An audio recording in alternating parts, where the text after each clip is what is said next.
Have you ever canoed down a babbling brook? No, but I have cried at a Taco Bell. Oh, same thing.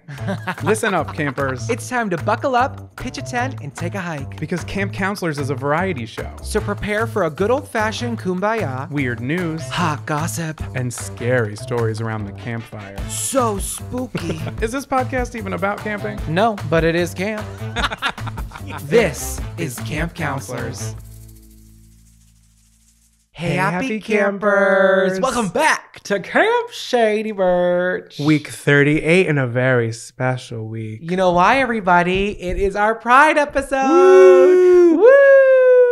Everybody say love. Everybody say gay. This entire episode is for our allies, our gays, theys, everybody under the LGBTQIA community flag. We stand with you, including our allies. It's going to be a fun episode, just kind of highlighting our gay experience, the gay experience of our Camp Shady Birch members, some gay news, lots and lots of rainbow love on this episode, and we're so excited for you to join us today. Welcome to Camp Shady Birch. Wow, that was beautiful. Thank you. I really just kind of rambled off the top of my head. I thought it was kind of cohesive, though. I think it was good. It was great. It's going to mirror today's episode. It's going to be a really fun one. So a lot of campers have asked us on our Patreon, on our YouTube comments, on our YouTube DMs. Everyone's like, guys, we want to know about how you met and where did this all come together? And I think this is the perfect episode to tell everybody how we met. But before we do that, since it is the Pride episode, week 38, I think it would be interesting for the campers to find out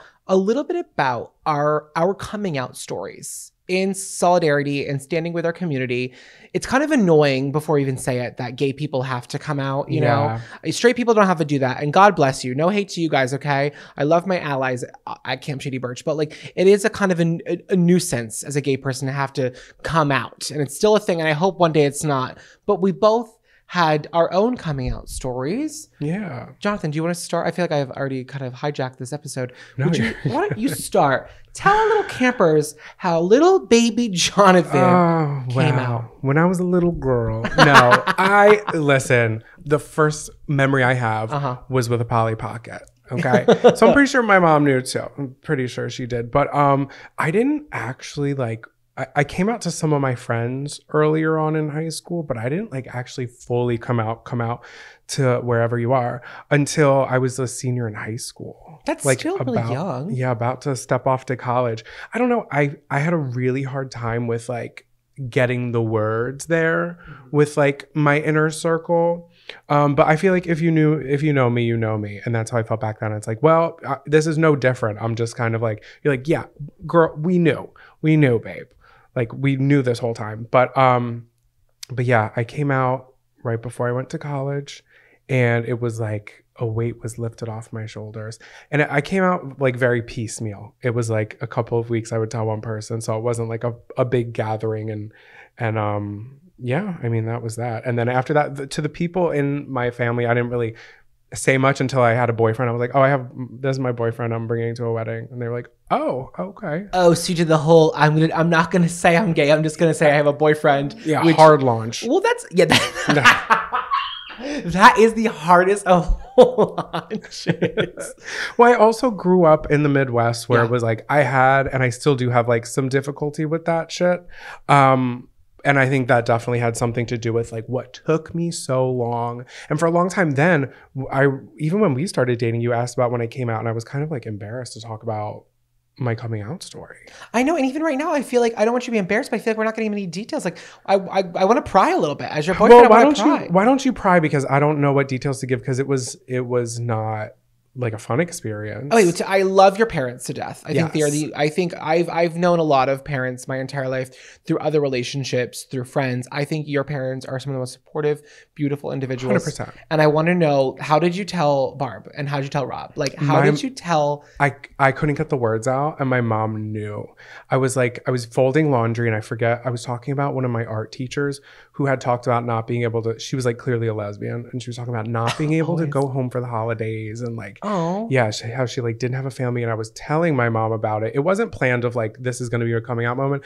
We were having a conversation, and I was talking about how that made me feel I was getting really upset, and she could tell I was getting really upset by it. So she was just well, are you gay? And I was she So said it Barb, for me. so Barb, because Barb knew you were struggling for a minute, and She Barb was like, knew. "I'm gonna protect my boy, Yeah, and I'm gonna let him." 100%. No, I think your mom is so I think your mom is a strong-willed person. She speaks her mind, but I think she is so protective over you and your brother. She loves you guys. I am immensely lucky because it's like that's not the story with everybody. I know. Like, we're both really lucky to have the families that we do. It's We like, do. truly a blessing. So, love you, Mom. Love you, Dad. I think too, like you definitely grew up in the Midwest, but your family roots are East Coast. And I think Correct. people in Massachusetts and Pennsylvania and the East Coast, even the West Coast, I think there is a more like progressive idea towards gay people in general. Not everyone. I think people who like are from heart and soul, Midwest, South. My heart bleeds for those people because I've heard horrifying coming out stories, and we are very lucky that we don't have tragedy in these because it's more common than you think with your people in your life that are queer. I think a lot of people deal with that. It was also the time for both of us. It was like, I mean, the 2000s, the mid 2000s, early 2000s, when we were like growing up in our formative years, and how like damaging that can be when it's, you know, all over TV and like a punchline and all of the jokes and in the movies and stuff. And that's just kind of like what it was, you know? Yeah, it definitely was. It definitely was getting better by that point. At least we were seeing some sort of visibility, whether it was a punchline or not. It wasn't like hide in the shadows. You know what I mean? Even now, I think it's gotten so much more visible, which is incredible. Yeah. We hope it keeps getting bigger and better. But I think that we were even a little bit more luckier than the people who came before us and the people who came before them, you know? Truly. People who paved the way for us to be able to sit here comfortably, like two queers on a podcast with thousands of you listening. We love you so freaking much. I just dropped, I'm sorry, no disrespect. I Yeah, didn't mean literally that. Sorry, drops guys. the pride Sorry, flag guys. on the ground. Come Sorry. on. Oh my God. So do you want to talk about you? Yeah, I want to so- talk about your coming out story. Very much like yourself, little baby Zachariah was never a straight. It was always very evident. I think my earliest memories of my entire life, I was always gay, always very flamboyant, always very effeminate, and that's okay. I'm so much more comfortable talking about it now, but it was a real pain point for me growing up because when you're young and you're a boy and you have a high voice and you kind of lean to the girls, there's not anybody in your childhood that's not going to remind you or question you about, are you gay? I was asked that repeatedly my entire life. I grew up super religious in church, and I think that kind of stunted my my comfortability with myself, because when I was in church, I was surrounded by this notion of like, that's not okay to be gay, right? And even if it wasn't said directly during service, be like, oh, we're against gay people. Like, they never said that in church. It was understood that that was not okay to be that way. And then when I left private Christian school in middle school, went to high school, I started to think to myself, I was like, oh no, I can no longer like hide this in me. I've been asked my entire life. I had girlfriends. Of course I did. Yeah, we all did. 1 week flings in middle school. Nothing ever serious, but I think shout out to those girlies too who are out shout there. out to Chevelle Regal, Alexis Sylvia. You're my two girlfriends forever. They know who they are. I love those girls forever. No, but I think when I actually finally came out, I was 16. I was working in a movie theater. I was working in a movie theater with this boy that I went to high school with, and we were friends for a little bit, and he was gay, and he was the first person I ever told I was gay to, and I confided with him, and then I had a crush on him because I was like, oh my God, this is the only person who knows I'm gay. And then we started dating, and we dated for like a week, and I was like, I can no longer hide the true person that I am. So I told this one girl that I went to high school with, Karen Menard. I get full names because I love these bitches to death still. And I'm like, I told Karen Menard, because I'm like, this girl will spread this news like wildfire. And I didn't want to tell people. I just wanted it to be known. I was so sick of deflecting that question my entire life. I was like, you know what? I'm finally reclaiming this narrative of like being in the closet, because I always tell people that are in the closet or questioning their sexuality, I've gotten DMs about it, about how to handle it. I always say, when you own being gay and you finally answer that question, like, are you gay? And you say yes, what happens next? You say yes, you've taken the power back. But yeah, I am. And then what's next? Okay. It's like, exactly. So I told Karen, because I knew she'd tell everybody, and that bitch really did. You went to the biggest mouth you could find. I did. And then when I came to my parents, I basically told my mom and dad, I was like, I have to talk to you about something. And they're like, well, what is it? And I was like, I'll tell you later. I'm going to work. Like, just so theatrical, classic Zachariah. And I came home and I was sobbing uncontrollably. I couldn't get the words out. And I had to tell them I was gay because I had this boyfriend. And I was so excited. And I was so, I don't know what I was scared of, because they're not bad people. And they were completely okay with it. And at one point, I'll never forget, my mom said to me in the middle of me like hyperventilating, to kind of calm me down. It wasn't to be like fresh, but she was like, maybe it's a phase. And it snapped me out of the cries. And I was like, no, this is not the narrative. It will not be a phase. This is the real me. And I brought my boyfriend home the following week. We were together for a year and a half. He broke my heart. Hate that person. Just kidding. No, it taught me a lot. Yeah. But my high school boyfriend. But no, it was great. And then my mom told everybody, because she's also the town gossip. Love you, Susie. The Gab of the fam. My sister had just moved back from Arizona after living there for 6 years, like maybe a month during that process. And my mother took her to a bar and she's like, I have to take you out for a drink. And my sister was so blindsided. She's like, what are we doing? She sat her down at the bar. They ordered 2 beers. I'm not joking. And she looks at my sister and she goes, your brother's gay. And my sister's like, okay, we always knew that, first of all. She's like, Zachariah was literally belly dancing to Pussycat Dolls on the back porch with his shirt tied up into a belly shirt. Literally. And she was like, why are we here? This is so dramatic. And why didn't he tell me first? My sister was really hurt that I didn't tell her personally, which I thought was like really sweet. She's like, I thought you should have told me, because she wanted me to tell her, which I was like, that's really sweet. I just chose to tell my mom and that girl Karen, because I knew that they would spread it for me, because I didn't want to have that repeat conversation. Yes, and by Christmas that year, everybody knew I was gay. And I've been out of the closet now for 12 years. Since I was 16. I'm 28 now. And it's funny. It's like second nature. I don't even ever remember having that panic, because for my whole formative years of my life, constantly stressed out about that conversation, thinking I was gay, people thinking I was gay. And then the minute I claimed that energy and I was like, this is who I am. Oh my God, all that stress left. Yeah. How incredible. I know. And now I get to walk around the street like Fagioli, and I love it. I love it. I love being gay. I know. Hey, man. Gay man. Gay men. Gay men, well, we are. That's enough about that. So I think, that's the start of the episode. We were going to talk about our coming out story. Also, I'm drinking a mule. If you're not watching online, I said gays are going to have a cocktail. During Pride Month, gays are going to have a cocktail. Cheers. And you know what else? What? We love ass. Like booty? Mule. Oh, donkey. Oh my God. It was a deep cut. That was the layer. It was a thinker. It was the mule is the ass gay boys love munching on. But oh my God, we're gonna get in trouble for this episode. Isn't it funny that like when I was a kid, butt muncher was such like an insult, and now it's a term of endearment. The straights are eating ass like never before. It's like an Olympic sport.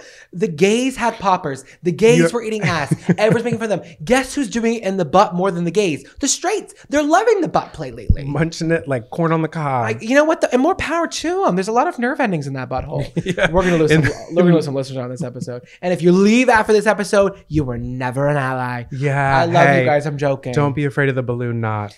Ew, stop. We're moving forward. I'm waving my flag in the air to transition topics. This is a fun one. We've gotten this one a lot. What? How we met. How we met. Okay. I thought we talked about this. Maybe we did on Patreon. No, I think we did it on Patreon. Okay. So if you're on Patreon, we love you to death, okay? Because you're a real queer supporter, because you're putting money back in the queer people's pockets. We love you on Patreon. No, but we've never told our greater community at Camp Shady Birch our love story. Okay.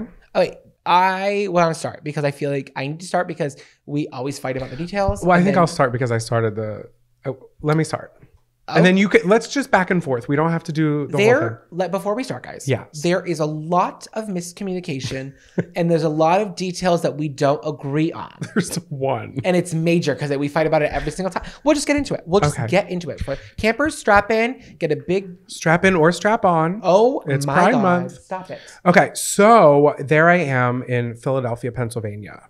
And I'm scrolling on my Instagram. What? Timeline. What's the year? Come on. Oh, the year is 1932. No, the year is 2020. It's early 2020. It's like January 2020. Guys, COVID had not happened yet. There was just word in the international waters coming out of China. Barely. No, there was because there was. Okay. I had a landlord. She was very into foreign news, and she said that she heard news of COVID in 2019 December. So there was word, not in the US. Okay, I'm sorry. So January 2020, and I was on my Explore page, and a picture of this guy came up, and I said, oh, he's cute. So I clicked it and I started scrolling through his thing, and I double tapped the picture, and I don't think I followed you, and I just went back to my Explore page. You didn't follow me. And I just kept going because I saw that you were from Massachusetts, and I was like, well, I've never been to Massachusetts, and it's a boy from Massachusetts, so I'm just going to keep on my merry way.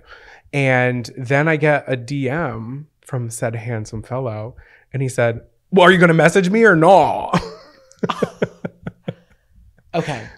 Is this a contention? The contention was sometimes you say that you only like one picture, and the truth is you liked 2 pictures. Okay. I did DM you because I think it's really annoying for a handsome man from a different state to like 2 photos sporadically apart on my Instagram feed and to not interact with me. It's like, are you just fucking around? Because that's a fuckboy energy, okay? Kind of. I was kind of letting you know that I was scrolling. It was a hot picture. If you guys back, guys, if you guys back way back in my Instagram, it was my 2020 birthday photo shoot. I do one every single year. I had icy blonde hair. Y'all don't know this about me probably. I used to have a dyed blonde hair for years. I'm thinking about bringing it back. I feel a little too old for it now, but maybe I'm lying. And I had balloons in the woods and I was pretending to be like a Ken doll. It was so good. I was wearing a Disney t-shirt and I had people stopping me. Anyways, it was a fierce photo and you liked it and I was shocked. So I was like, and you were this mysterious boy who only posted Instagram photos 6 months apart and everything was on digital film and it was scanned in. Yeah. So I was like, who's this artsy boy with long hair? Everything was celluloid. Oh my God, it was so art school pretentious bullshit. Well, I just got out of art school. I was pretentious, bitch. I'm not telling you I'm not into it. I'm telling you it hooked me in like a fish on a hook. So then you messaged me. We talked for a little bit. We it didn't was casual. text. No, it was casual Instagram DM banter. It was nothing full-fledged. It was definitely up until when everything shut down. And then when everything shut down and I started working from home, we both kind of fell off for almost a month. No, I think that's wrong. I think we only talked on Instagram for like maybe a week and it was never anything serious. It was like small. And then when COVID happened, you reached out because you were like, didn't you reach out to me? I reached out to you because I knew you were a bartender and I was like, I wonder how I think it was longer than a week because I wouldn't have reached out after that. But why don't we go back? Can you start scrolling on our Instagram? We are not. We send each other so 700 memes a day. day. I'm not doing that. Okay. I'm not. Regardless. Yeah. So I messaged you and I was like, hey, how are you? Like, how are things in Massachusetts? Like with everything shutting down. And I think it was the week or like the day that you were leaving, wasn't it? I'll tell you how I'm doing. Not well, bitch. No, it was bad. It was when I was a server and that was my entire form of income. I was making TikToks, but there was no one's making money at that point. And I lost my job and they were like, oh, you're going to be out of work for 2 weeks and there's no pay and there's nothing to do. Good luck. I had no savings. I was like in full panic mode. Yeah. I was living on my own. I can't ask my parents for money. Like they don't have money like that. Like I don't come from a family like that. So like I was fucked. I was panicking, but I thought it was this Swedish gesture that you didn't even know me really. And you're like states away and you're like reaching out and being like, hey, hope you're okay. Yeah. So I was like, what a gentleman. And then I think we started texting. Yeah, but it was still like mild and like whatever. It still wasn't like that serious and we were like texting, but it was like whatever I kind of felt. And then we were like, what? I don't know. We were just texting. It was nothing crazy. Yeah, it wasn't like serious, but we were texting, we were keeping up, we were entertaining each other for sure. Yeah, but at that point, like I was still talking to somebody else. Oh, I know that now. I wasn't talking to anybody, but yeah, well, that's you. You're a lot. Hey, I'm a player. I'm not. I'm not blaming you. And boys are players too. No, because I had just gotten out of like a long-term relationship, and like it didn't seem like it could ever be a thing because you were in Philly. It just never seemed like a real thing. It kind of seemed like a pleasant distraction, and our conversation was never that deep, right? And then in July of that year, I hit 1 million followers on TikTok. I don't know what month it was. June or July. I believe it was July. And this is the real point, guys. Jonathan. Wait, it was before that. No, it wasn't. Okay, go ahead. It was definitely June or July. No, I was going to talk about the storm. Oh, well, you can have a storm if you want. I think that might have been before. That was definitely before. So there was a big storm that was coming. And I, again, was like, hey, like, are you good with the storm or something? And you were like, yeah, whatever, I'm fine. And I sent you a You did. He sent me a power bank because he was concerned that I wasn't going to survive a storm. So it was a really sweet gesture. So because you were living by yourself. I know. I'm an independent queen. I can't help it. Yeah, that was a sweet gesture. You also sent me your sweatshirt in the mail. Oh my God, I forgot about that. You did. And at first I was like, this is the ugliest fucking sweatshirt I've ever seen in my life. It's like, I hand dyed it. Yeah. And I sent you such a nice sweatshirt. And then you sent me that. And I was You sent me your best friend's little brother's sweatshirt. Let's get that straight. Okay. this is hurtful because no matter where it came from, I still really love this sweatshirt. You sent me a sweatshirt that you didn't even wear. Ever. That is not true. I wore it to St. Patrick's Day 2017. Because it was green. I swear I sent you a sweatshirt I used to wear all the time. And guess whose house sweatshirt that is now? I do wear it a lot. You love it has grown on me because it's soft. It is soft. It's ugly though. I don't wear it out in public. Yeah, but nobody was going out when I sent it to you. Well, the one I sent you, I wore it out in public. Pre-pandemic. Okay, this is getting out of hand now. We're getting off topic. Wait, fast forward. Okay, where are to we at? when I hit 1 million followers on TikTok, I receive a package in the mail. Well, you can tell your story after. I receive a package in the mail, and I open up said package. It is 1 dozen red roses, and it has this beautiful note. It says, "Congratulations on hitting 1 million. I'm so proud of you." From Jonathan, something like that, right? I did something sappy like that. It was stupid. It was gay. Cute, and we weren't even dating you guys yet. So, and guys, keep in mind, we had never ever met. We had never talked on the. Maybe we talked on the phone. I don't know. We had never FaceTimed. We had never FaceTimed. So I'm opening up this package, and I FaceTime him. I'm like, I have to send a visual face reveal in person, and I call you, and it was the first time we ever FaceTimed, and you were panicking because. You said you look nothing like your profile picture. I'm just kidding. I'm kidding. Okay, so this is what happened that day. He had hit 1 million and I wanted to send him something nice. So I was sending him flowers online, and I picked a congratulatory bouquet. And it was like, it wasn't roses. It was just like a nice arrangement of flowers. It was small. The spring flower mix. Yes. And it said congratulations, and it had the note on it, and that was that. So I asked you, I was like, did you get something in the mail? And you were like, no, I didn't get anything yet. So I go online and it said that they were out of that bouquet. So they had replaced it with 12 red roses. And in my head, I'm like, oh shit, like I don't want to just randomly send this guy 12 red roses. Because in my head, I start psychoanalyzing things, being like, oh my God, he's going to run for the hills. He's never going to talk to me again. It's going to be too forward, because I didn't want to send you roses. Because flowers, do they not send a message? I'll speak my piece after the fact. Okay. So I call customer service and I'm like, hi, it says that you guys sent out 12 roses. Is there any way we can stop that from happening and intercept and just give any other flower that's like somewhat beautiful that's not a red rose? And the girl's like, okay, yeah, I can handle that. Blah, blah, blah, blah. She starts like doing something on the computer. And it's like, oh, okay, but he's not going to get the red roses, is he? And she's like, oh no, that's already on the car. Like, I can't do anything about that. And I was like, okay, well, like, can we not? She's like, no, I can't do anything about it. Also, I just sent another thing of red roses. And I'm like, girl, what? I was in full panic mode. I was like, that's it. That's a wrap. He's never going to talk to me again. Now I went from sending 1 dozen roses to 2 dozen red roses. And I was truly in a panic. My palms were sweating the whole day. I could not focus. I was like, that's it. This guy's going to think I'm a psycho, and it's a wrap. So I opened the package of flowers and I thought, this is beautiful. 12 red roses. I don't know who in their right mind wouldn't appreciate 12 red roses. I just thought it was too forward. In retrospect, it's like funny and silly, but I was like sick to my stomach. I definitely can see how they're definitely more of like a sexy flower, but I thought it was nice. I did not open it and be like, oh my God, this is too weird. I wish it was daisies and tulips. Like, who cares? I was obsessed. I was like, oh my God, this man sent me flowers. I was on cloud 9. I had 1 million followers. This cute boy sent me 12 red roses. You couldn't tell me nothing, bitch. That's why I was obsessed.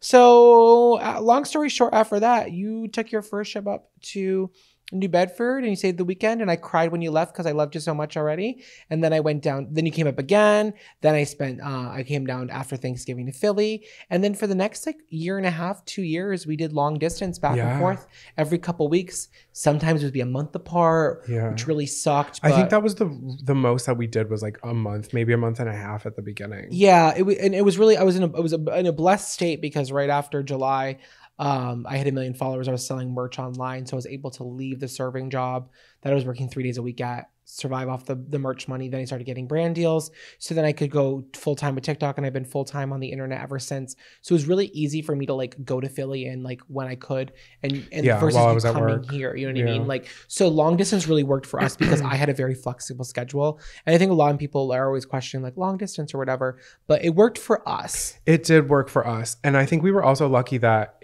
not lucky, but in a weird sense that it happened during COVID a lot. So I did have like around Christmas that first year, I had a lot of time that I went and I spent like 2 full weeks with you, and I was able to like work from online at your apartment in Massachusetts and not have to go on campus or do anything like actually work related. Yeah, like everything was shut down, so we were just going to see each other because it was like, Yeah. what are you gonna do? Like we were each other's little vacations. It Yeah, was but fun. it definitely is hard. It takes like work. Yeah, and for that's sure. and that's why we moved to New York together, because Philly and Boston, like New York's like the metropolitan area in between them. So that's why we ended up landing here, and we've been living together, which is at the end of June will be 1 full year we've been living together. Crazy. It's been an absolute nightmare, you guys. Are you Please sick help of me, bitch? Help me get out. I'm being locked in against my will. We do spend a lot of time together. It's okay. I don't mind it. I love you. It's okay. It's okay. Yeah, I would hope so, bitch. Well, I'm an independent cat. I lived alone for 2 years. I like my alone time. I do too, but you know. Bullshit. Anyways, we love each other. Hope that's a little bit more information about us that you'd never heard before. This is our Pride episode, you guys. So get ready, strap in, strap on for some more gay news. Woo! Attention campers, please meet at the old flagpole under the tall pine for morning announcements. Morning announcements. Morning announcements. It's your gay morning announcements, campers. Gay! You bitches. Oh my God, are you okay? I'm sorry, I really went for my jugular there. Anyways, sorry. Campers, this weekend is going to be our annual, first time ever, Gay Pride Parade. Woo! Cabin 13, I'm seeing a giant paper mache Lady Gaga that shoots confetti out of the titties, and I can't wait to see that rolling all the way through camp. So this is morning announcements. And our gay parade leader this year could be nobody other than our beloved camp hero, Sandwich. Sandwich is the biggest ally ever. Yeah, he's not gay. As you know, his wife did pass. But Sandwich has been a proud supporter of the gay community and these two gays for a very long time. We love Sandwich, our fake editor and fake groundskeeper. You are the man. Anyways, welcome to Morning Announcements. This is the part of the show where we share news that you might have missed that we think you should speak out at work, tell your friends about, share amongst your coworkers, share the podcast if you will. But we're making it gay today. As if the show wasn't gay enough for the two of us, it can be gayer, and you're going to learn that today. Amen. Do you want to start today? What's your gay Yeah, I will start. This story is coming from thehill.com, and it's titled, Am I Gay? Related Google searches soar 1,300% in 19 years. What does that mean? What is 1,000? I feel like percentages cannot go above 100. Am I stupid for that? Well, if it doubles.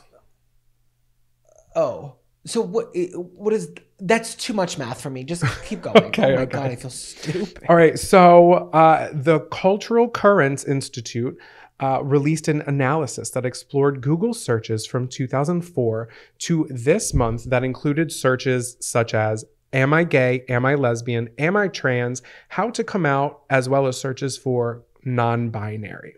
So this analysis found searches for these phrases. It skipped more than 1,300% during that time period. So from 2004 till now, essentially when like Google's infancy was. That makes okay. I thought it was from like last year, this year. I said, okay, gay. No, but it's like I think it's continuously growing. Well, that makes sense because what were people doing before? Looking at the encyclopedia? No, just looking at boobs.com. Boobs.com, your online source for everything. Boobs. Not associated. One time I searched, am I lesbian after watching a Pussycat Doll video? And Why? that's unrelated. I think that is directly related. Well, What were those? What did you get? What was the result? I clearly am not lesbian. So yeah. Okay. Well, we got our answer there. So Iowa, Indiana, West Virginia, and New Hampshire followed Utah in searches for "Am I gay?" Utah was number one. Just wait. I'm gonna get into that. Sad. While Connecticut, Kentucky, Washington, and Colorado followed for searches "Am I lesbian?" So the analysis reads, quote, Utah, a state with traditionally conservative social values, surprisingly tops 3 out of the 5 search term categories. This might indicate a significant underlying question of identity amongst its internet users, possibly driven by the conflict between personal feelings and societal expectations. That is fucking sad. It is sad. It's really sad. Yeah, because it's like you have to do it in the privacy of your own home, like looking things up on the internet. And also, let me just pause for a second.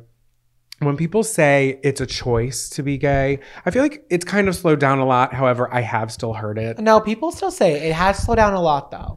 But it's like, it's not a choice, babe. It's not that I'm not proud of who I am, but do you think I would choose to have my life be much harder than it needed to be? Exactly. No one signs up to be ridiculed and put into a box their entire life. Okay? When did you choose to be straight? Well, I'm not. I just am. Amen. Thank you. There it is. Okay. That's enough right there. That's the same when people are transphobic and they just like don't get it. It's like, well, because you're not, that's not you, babe. You're not going through it. Picking a harder life for themselves. Crazy. Just here's the thing. Wouldn't this be crazy if we all just be fucking nice to each other and we all respect each other as human beings? Yeah, and mind your goddamn business. I don't care what you do at home. Yeah, mind your P's and Q's. Seriously. Anyway. I definitely think Connecticut gives lesbian vibes. I'm going to say it and I'm going to be honest, okay? Connecticut? They give me lesbian vibes. You think? Yes. It is the Constitution state who gives after me all. the gayest vibes for states? I want to guess. What? California? Louisiana. What? I know. That's not... You think? We in the NOLA, baby. Is it because we're watching Queer Eye? You know what? Maybe that's it. I don't know. I just feel like my visions of Louisiana are quite queer. Okay. Quite queer Louisiana. All right, I like that. So, because we did this, I did prompt Zachariah before this. I want to play a little game to lighten it up because the end of it was like a little, sad. A little sad, and I want to keep it a little light here. So I did ask you, and you're being truthful, and I believe you, and so am I. I want to look at our internet search history. It's all am I lesbian? Am I lesbian? Am I lesbian girl? Am I lesbian girl? Girl kiss girl. Boob.com.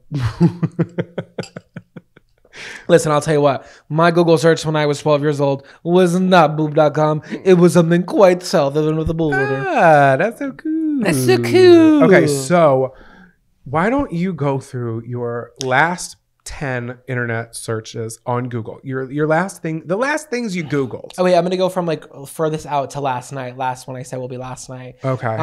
Okay, Panera breakfast. Love that. Disney closes Star Wars hotel. Oh. How many ounces of water should I drink a day? What was the answer? It's okay. It's like 140 ounces, something like that. Love that. Kai Bella costs New York City. Okay. That's for that double chin surgery you can get. There will come a stranger who carries a mighty sword. Lyrics? That song. Yeah. There will come a stranger who carries a mighty sword. He will lay the city down. I hate that song. It's that weird medieval song on TikTok. Okay. Yanny versus Laurel original. Wait, let's say it at the same time and see if you guys can hear the difference. 3, 2, 1. Yanny. Oh, wait. Oh. Okay. I'll say that. Okay, wait. 3, 2, 1. Laurel. Laurel. Do you guys remember that? Yeah, but I don't think she was at the same time. Anyway. Okay. Next, sexy fish. What? Okay, hold on. I'm not going to explain that any further. Is it giving Shark Tale? It's giving Angelina Jolie's character in Shark Tale. I see. Tuna panini. Okay. Grills for cheap. And I wasn't talking about the teeth grills. I was looking for an outdoor grill. Oh, yes. And then the Bama Rush documentary. We watched that last night on HBO. I fell asleep. Highly recommend if you're into that kind of stuff. I loved it. I don't have time to talk about it today because this is the gay episode and we're not getting into the straights at Alabama I was going to say especially not the Bama Rush girls. Yeah, not me talking about Bama Rush. Yeah, y'all have definitely used the F slur. I'm done talking about Bama Rush, but the documentary was so good. I didn't love it. Anyways, you go. Oh, that's your top 10? That's my 10. Okay, I love that. I feel like my Google rolls out. Okay. So here is my internet search history. I'll do it from... That was so loud and scary. I'm sorry. I didn't mean to give you sensory overload. Okay, I'm just going to wing it. Okay. I'm really nervous. How to make toast in oven. Guys, we have a toaster. Jonathan, today, I was like, why was the toast like that at lunch today? Because he made breakfast and it was really good, but I was like, the toast was a little underdone. And we talked about it. And he was like, well, and I was like, I don't know how it came up, but I was like, what setting was a toaster on? And he was like, what? I put it in the oven. We have a fucking toaster. I said, we don't have a toaster. You're like, we have a toaster. It's next to the microwave. I've used it before. You were just exhausted this morning or something. I don't know, but that so was anyway. Foolish. It's $3.50 for 15 minutes, guys. And it was raw. Yeah, it was not good. National Wine Day. Yep. Schwartz and Sandy's menu. Okay. I was curious. Little Mermaid cast, Math Blaster computer game, What is the Farmer's Almanac? Farmer's Almanac Explained. Okay. Blazing Saddles Pony Rental. Oh. John Mayer Shirtless. Interesting. And Pink Flipping Over Audience. Pink will not stop being an ally, and she will not stop flipping over the goddamn audience. She's loving it. She cannot go on tour without putting herself in a harness and going, whoa, whoa, whoa, whoa. That's Fergie. I know, but doesn't that give the same energy? Yes. She's like, just give me a minute. It's like, girl, stop. Yeah, just give us a minute. Give us a minute and sit back down. Please. She's obsessed with that. I know, but she is an ally, so we can't talk too much shit. Also, wait, do you guys recognize? Hello, on YouTube, we're wearing our shirts. Hey, I'm gonna say it. You have to say it. Our shirts. They're pop icon. Our pop icon. We are pop icon today. We are pop icon. Yeah, we're referencing Ramona Singer, who is definitely not an ally. No way, Jose. Actually, that's enough of that. We are pop icon. This show is pop icon. I'm wearing my Cher shirt. It's Cher, bitch. And I'm wearing my Ginger Spice shirt. I almost said Jerry Garcia. Well, isn't her name Jerry? Her name is Jerry. Yeah, she gives Jerry vibes. Miss Seinfeld. Miss Wagon Wheel Watushi. Okay, I'm going to tell you my morning announcement. Okay. So Sarah Paulson buys out a Texas theater screening of transgender drama Monica. So essentially, guys, there's this new movie featuring a transgendered storyline entitled Monica. And Sarah Paulson, I think it was last Sunday or something, she bought out an entire Texas theater the entire day. So if you showed up to that theater in, it's the Violet Crown Cinema, and you were like, oh, I want to see this movie, Monica. It was already paid for. And as long as there was a ticket for you, she did that. I love that. I do too. I think it's a really amazing form of activism. I think sometimes all we think to do is when we're like, how do we support our community? Oh, we just kind of open our wallets and we give, right? And that's so direct. It's so here's what exactly my money's going to, supporting the movie, and also anybody who needs to see it. I think of somebody in the art space too. It's like, what can I do in my wheelhouse? I recognize this is an important movie for trans people in the queer community to see, and I want to make it accessible for people. Yeah. So if you want to show up and see this movie, it's on me. And Sarah Paulson is a member of the LGBTQIA community. So she actually dated men up until 2015, but she's been partners with Holland Taylor since 2015. If you're really racking your brain here, who Sarah Paulson is, she was in shows such as American Horror Story, Ratched, Ocean 8, the O.J. Simpson show. I'll do my impression of her. Ready? Yeah. Okay, it's more I think you're doing a little high. It's more or right. Help me! He's escaping! I would yell more. I'm so sorry. But our neighbor is in the hallway right now. So. Yeah, so we can't be too loud. Sorry, Kate. Anyways. So I thought that was an amazing act of activism. Yeah. Really quickly, I want to do a whole plug for the movie because this is our Pride episode. Love that. And this movie is a queer movie, okay? It is entitled Monica, and it stars Trace Lissette, a trans actress. And if you're not familiar with her, she was in the show Transparent from 2014 to 2019. Okay. I've never seen that show. I've never seen it either. I've always wanted to see it. I saw the trailer and I just never watched it. Critically acclaimed, amazing movie. She was amazing show. She was also in the movie Hustlers with Jennifer Lopez. Come on now. Yeah, I love that movie, and she was in that, and she was really great. She's a beautiful, beautiful woman, an incredible actress. And the movie is about a trans woman who's estranged from her family for 20 years, and then she learns her mother has dementia, and she returns home to help take care of her. I just got goosebumps from that because I can see where that's gonna go. Even if her mother doesn't recognize her as her child, because the dementia. I know. My God, I don't know if I can emotionally handle that. Guess who her mother is in the movie? Patricia Clarkson. She was the mother in Easy A. Oh. She also was, I don't know if it's the mother role in Sharp Objects. Did you watch Sharp Objects? I did. I didn't get past episode 1. That's why I didn't like it. I don't love Amy Adams, and I feel really bad saying that. Well, it's okay. It's our Pride episode. She's not a part of our community, and we can be honest. Amy Adams, I love you. Jonathan does not.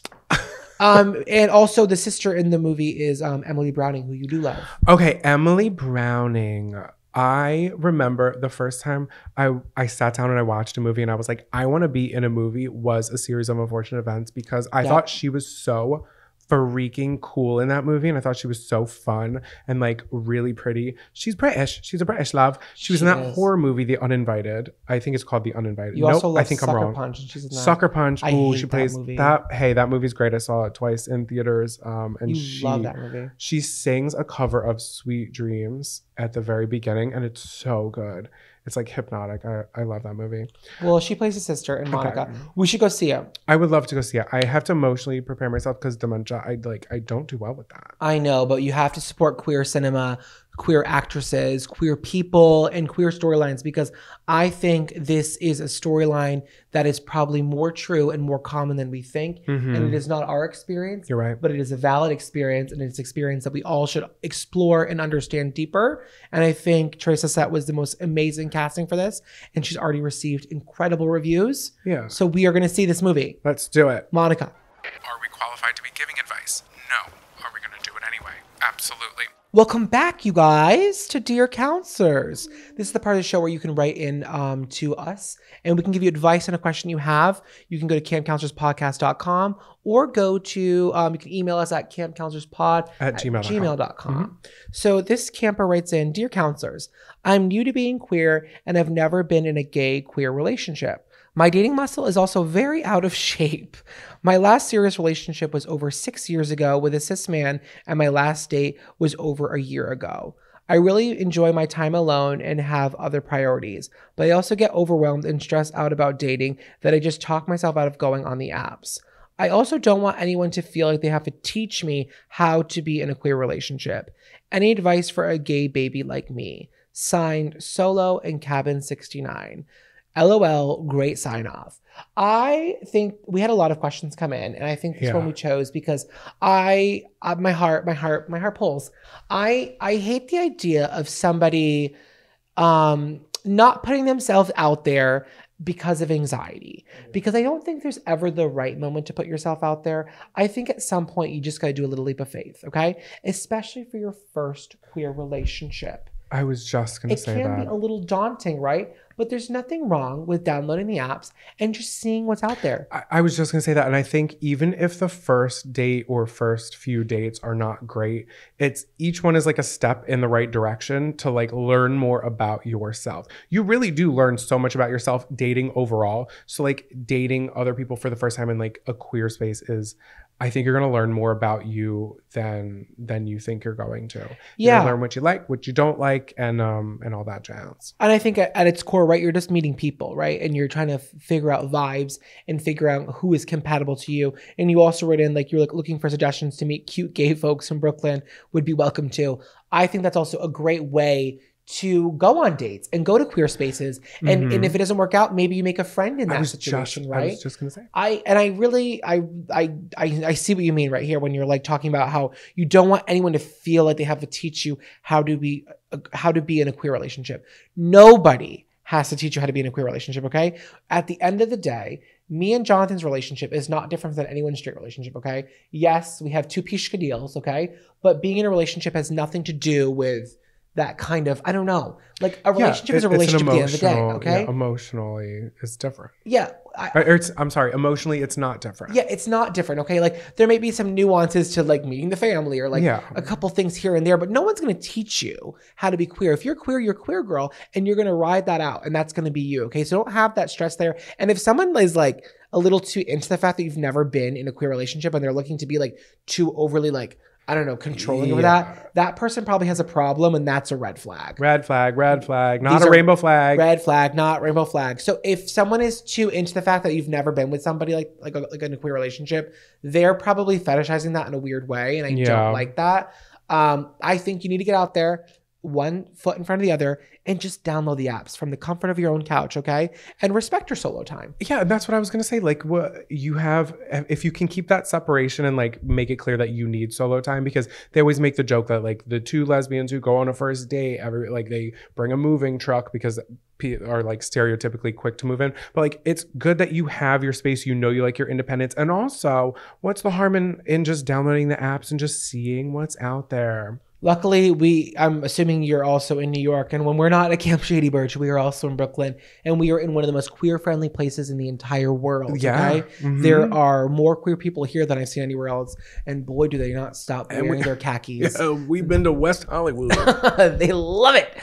So this is the place to explore this while you're here, for sure. So get out there, trust your instincts, trust your gut, and at the end of the day, you are just meeting a person, man, female, like non-binary. It doesn't matter. We are all just people. And if you're open to meeting the right person and having a vibe, you're going to find it. I love you so much. Maybe you'll get a free meal out of it. Hey, always look for the free meal. Never pay on your first day. Not here at Camp Shady Birch. Grab your bug juice and bear spray, campers. It's time to pack it up and take a hike. Welcome back to Take a Hike. This is the part of the show where we bitch a little and we tell something that's been grinding our gears to take a hike. So my Take a Hike goes out to piece of shit Governor Ron DeSantis. I feel like a lot of people who are listening to this, I'm just going to be yelling into like an echo chamber, and we are probably all on the same page.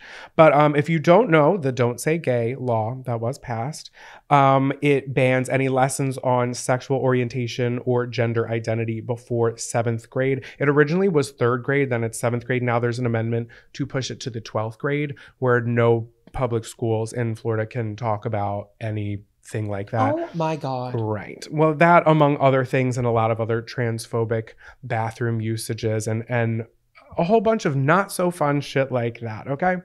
And essentially, these bills and these laws are being passed to silence LGBTQ plus students and remove spaces that would make them feel authentic. And we've talked about this before, where it's like the young years are the formative years, and just taking away so much of that, where you can just talk about it openly in a public school where you're spending most of your time as a child and your brain is still developing, is extremely harmful, extremely damaging, and I think extremely dangerous to the youth.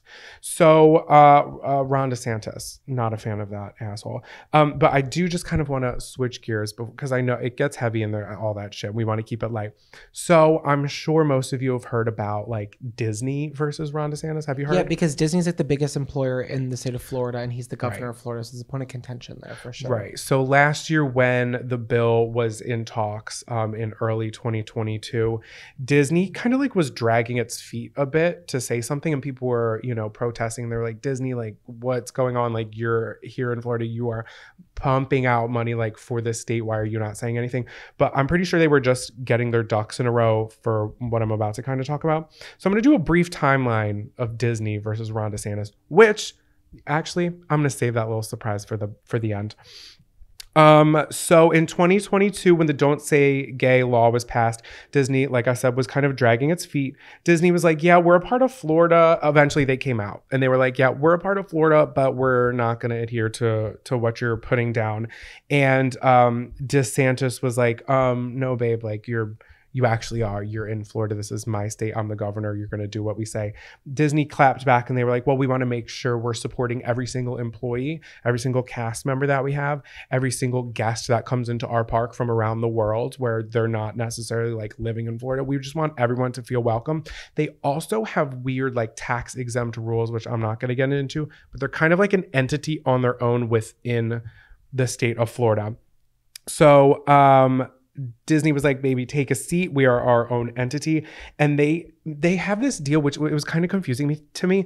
But basically, until the last relative of the royal family has died, plus 22 years, they can actually operate on other specific laws within the state of Florida.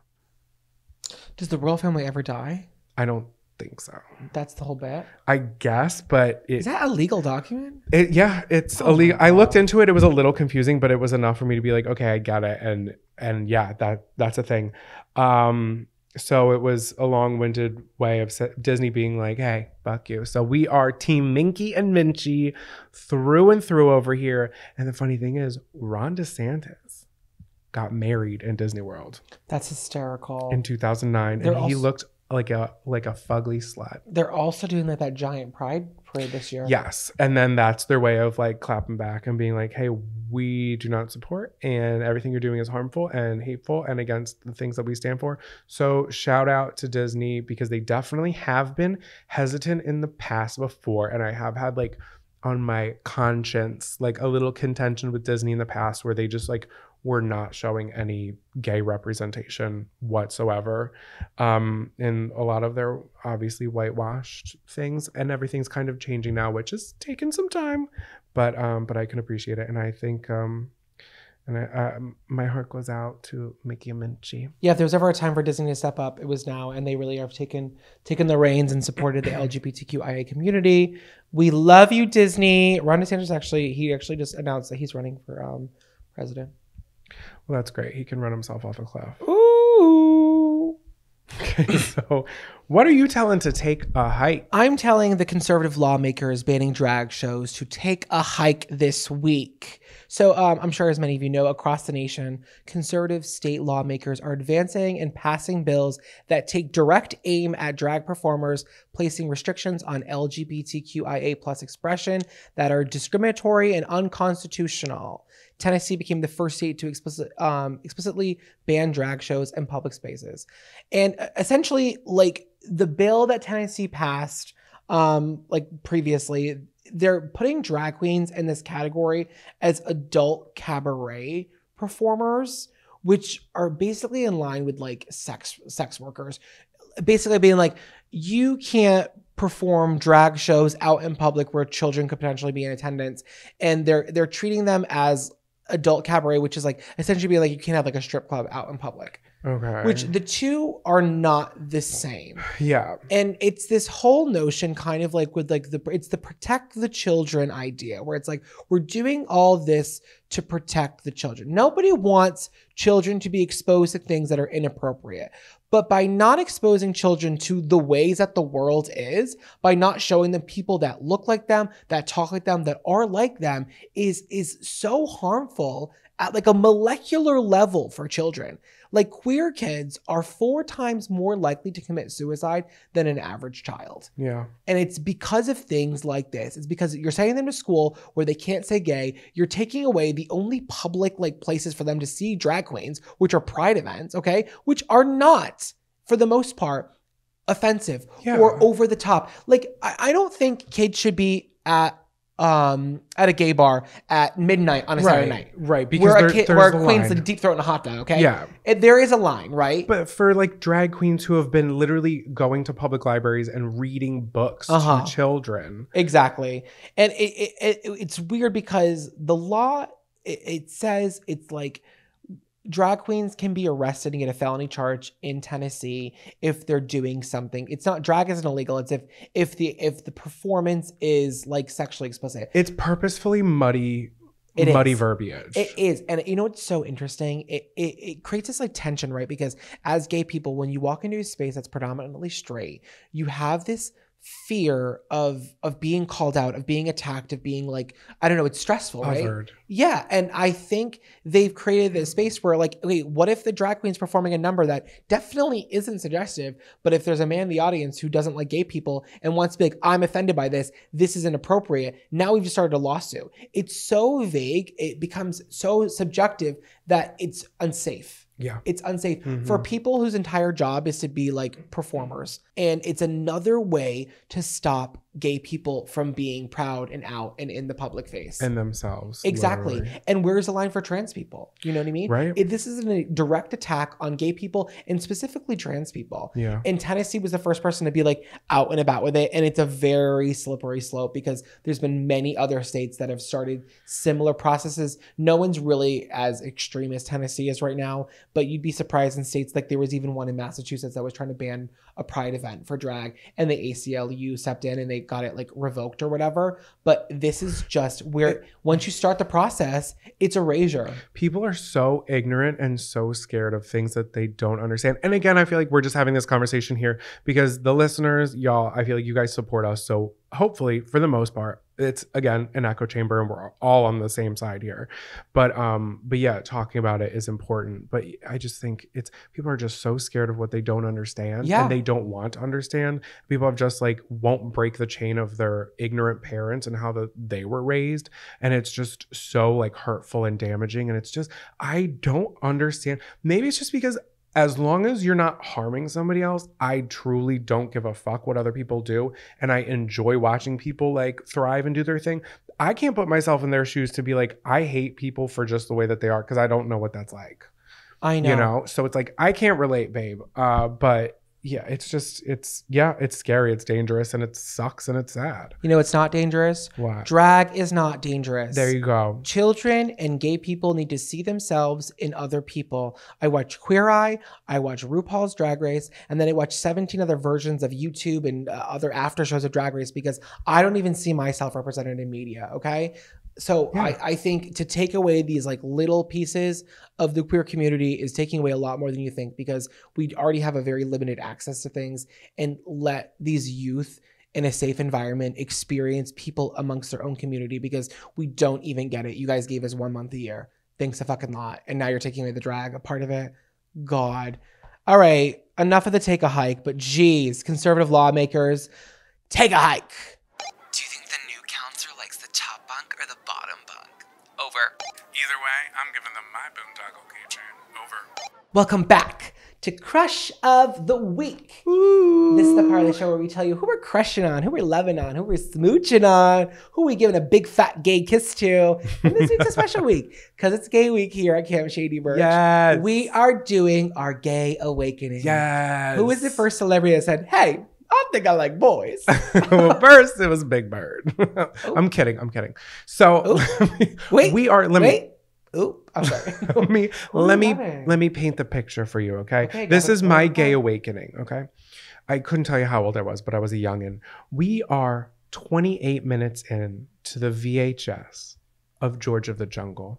Leslie Mann just walked into her apartment, and what does she see? An oiled up, tan, butt naked Brendan Fraser. Brendan Fraser was your gay awakening? Brendan Fraser was my gay awakening. He was hot in that movie. Yeah. Oh my God. And that, hey, for a very long time, I would say Brendan Fraser was my favorite actor. And then it became so niche and weird, and people were like, who's Brendan Fraser? This was years ago. The movie Monkey Bone, absolutely loved that. Anyway, Brendan Fraser, he was a delectable slice of human being in that movie. And George of the Jungle is actually really funny too. It is a good movie. I haven't seen it in quite some time, but do you remember that part? And she takes like the fruit bowl and she throws it out and she's like, oop, little for the booty. And she covers his butt because her friend is over. No, and I he's don't just remember. like butt naked, like with standing there with a bar of soap. And you're like gulping. Wait. I'm sure you guys could hear that. That was it. Yeah, but I love Brendan Fraser, and he went through a lot of shit. He did. A lot of shit. Did. And it warms my heart to see that for the past few years, people have been rooting him on so much, and he's just like been brought back to the forefront, and he's a very humble guy, you know. Why won't you watch The Whale with me?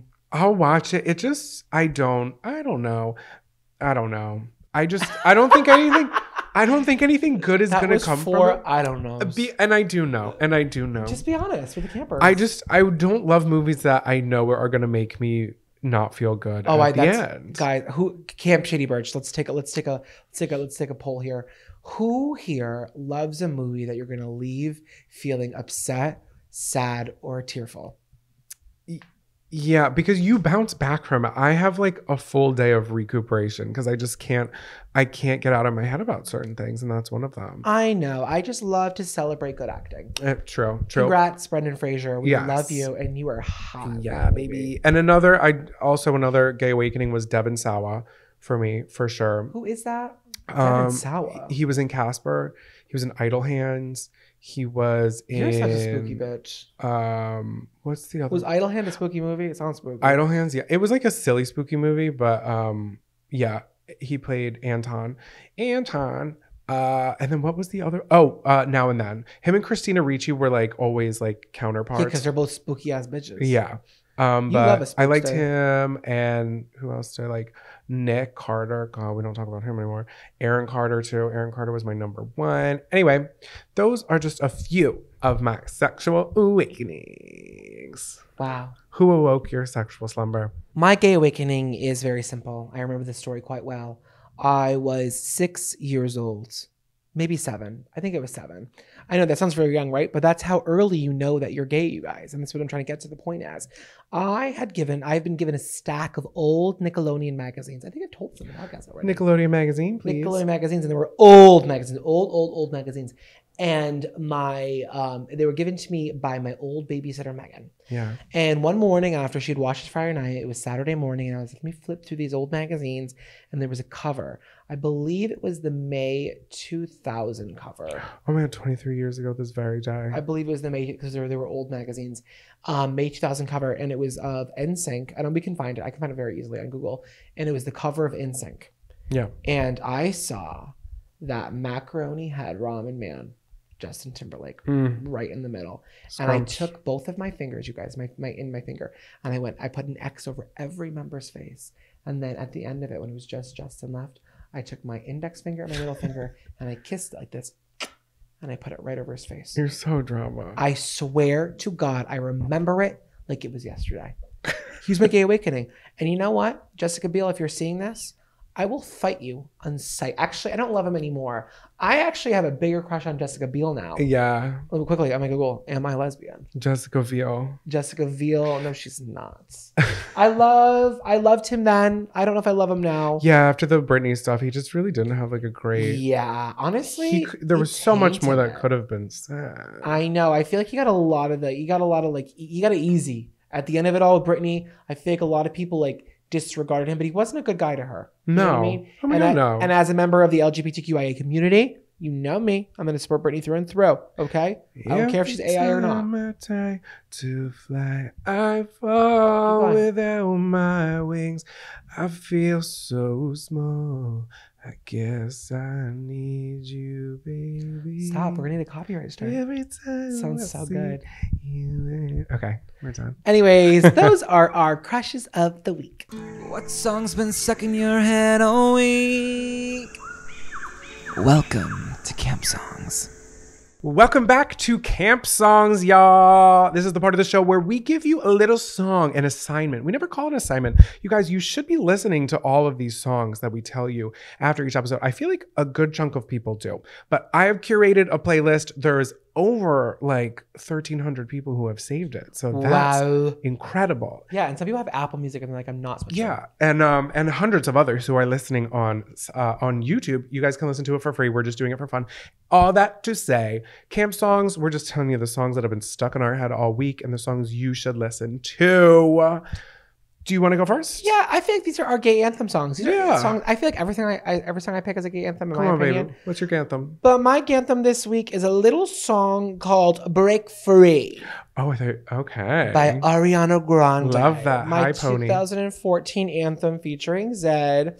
Have you ever been in a room full of gay people when Break Free was playing by Ariana Grande? I wrote that down. I just wanted Listen. Have you ever been in a room full of gay people when Ariana Grande plays? The gays love her. If you've ever been in a room full of gay people when Ariana Grande is playing, you know it's quite the party. No, the gays go wild for Ari, and when Break Free comes on, it's insane. So I'm gonna do a little, you know me, I'm gonna sing a little bit. Can't help myself. I got pipes of God. Here we go. This is the part when I say I don't wanna. I'm stronger than I've been before. This is the part when I break free, 'cause I can't resist it no more. Incredible. Okay, thank you. I am a pop princess.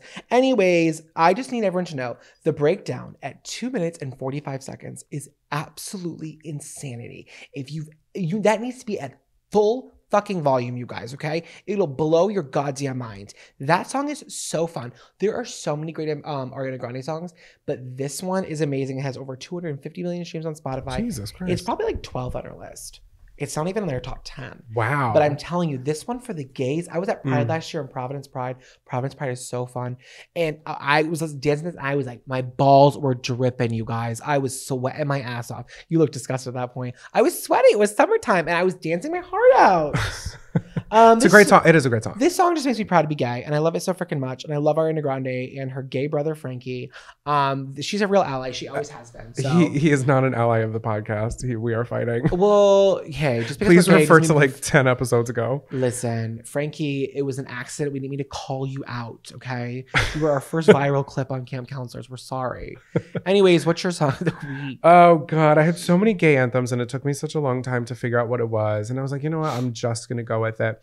The one that I'm going with, I feel like not everybody has heard, but has probably heard of said artist. It is "Got My Number" by Kim Petras. 949-331-0609. That might be the wrong number. I might have to bleep that out because that might be somebody's literal phone number. But that is such a fun gay song. And I also like the song by her, Slut Pop.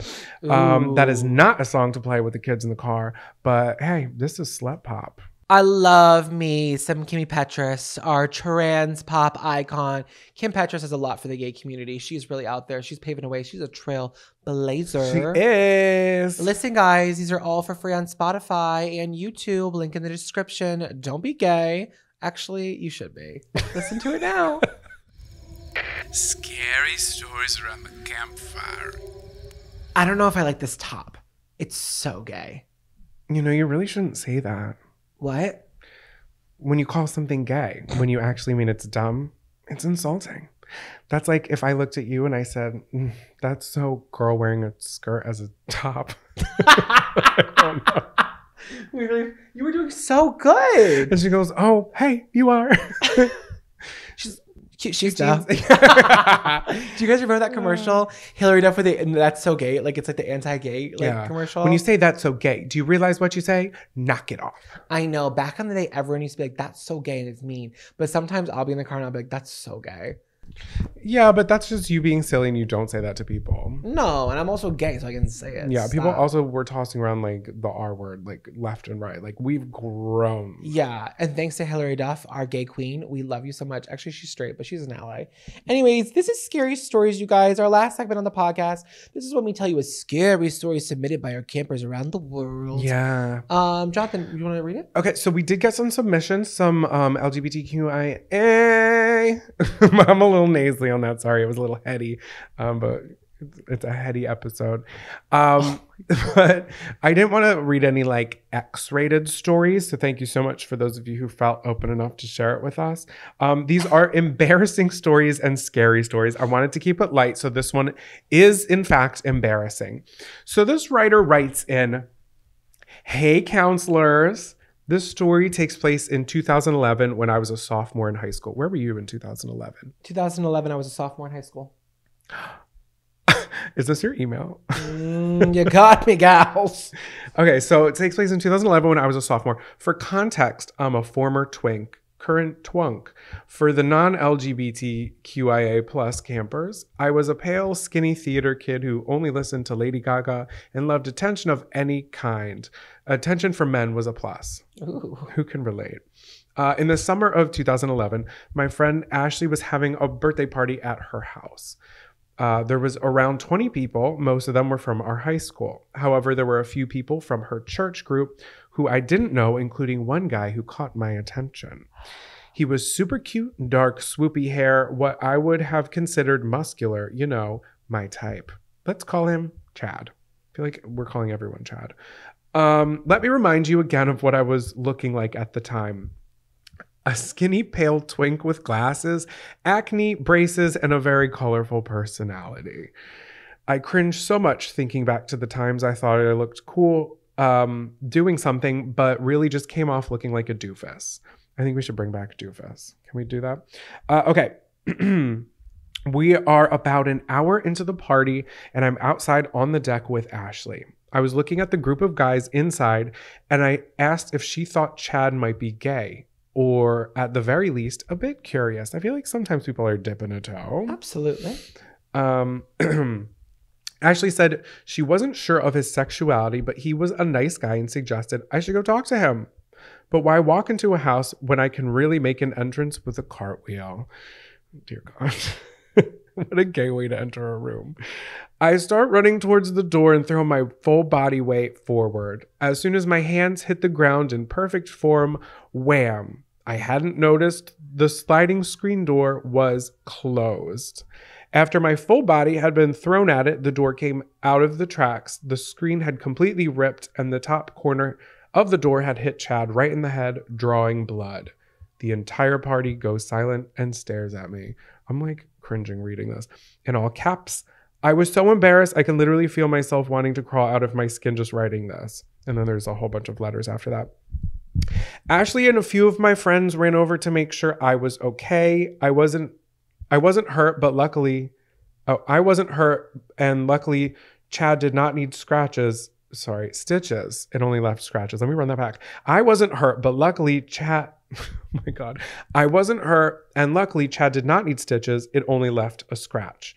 I repeatedly apologized and then called my mom to pick me up from the party as quick as possible. I never did talk to Chad. Just looked him up on Facebook, though. Turns out he is gay and married his partner in 2018. They look happy together. Good for them, I guess. Let this be a lesson, campers. Always check to see if the screen door is closed. Signed, Cartwheeling Gay in Cabin 10. Oh, no. Mom, come pick me up, please. They ruined the party. That's so embarrassing. Just record scratch. Yeah, that is embarrassing. But listen, you knew he was gay. Gays always have that intuition for other gays. Have you ever run through a screen door? No. I have. But it was not at a party, and I wasn't doing a cartwheel. I was just running towards a pool to play mermaids. You have bad eyes. I don't have good eyes. It was at my uncle's house in his basement. I was in the basement to like the pool. It was like basement, deck, pool, all on one level. Mm-hmm. So I was like really trying to run, but somebody had come in while I had my back towards the door and closed it. So they did after that start putting like little butterfly like magnets on it. Because of you. Because of me. And it hurt so bad. I was so embarrassed. But luckily that was just my family around. I can't imagine it being like this guy I wanted to talk to.